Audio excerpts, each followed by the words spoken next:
আল্লাহুম্মা আমিন।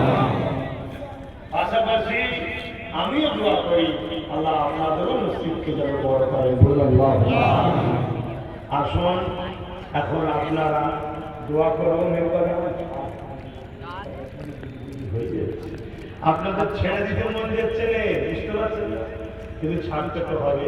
দরবার শরীফে যাবে, কি ওখানে যেতে হবে, আবার ওখানে ফজরের নামাজ পড় দেওয়া হবে, তারপর আপনারা 3 দিন সরকার লাস্টে ফজরের দিনে কত মানুষ কাঁদে, আমরাও কাঁদি।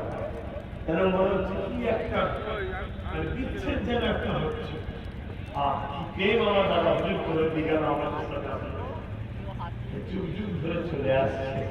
এই ভালোবাসা আল্লাহ যদি শুধু দুনিয়াতে না রাখে, এই ভালোবাসা যেন আমাদেরকে একসাথে গুছিয়ে সব যেন জান্নাতে নিয়ে যায়, বলুন আল্লাহুম্মা আমিন। আরো জোরে বলুন আল্লাহুম্মা আমিন।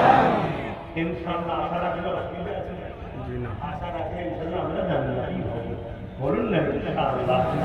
আল্লাহর রহমত বোঝানো গজব বড়। আল্লাহর রহমতের থেকে, গজবের থেকে রহমত প্রত্যেকবারে ফাস্ট হয়ে যায়, জোরে বলুন সুবহানাল্লাহ। আসেন আর আসেন, আপনাদেরও মন যেতে হবে, আল্লাহুম্মা আমিন।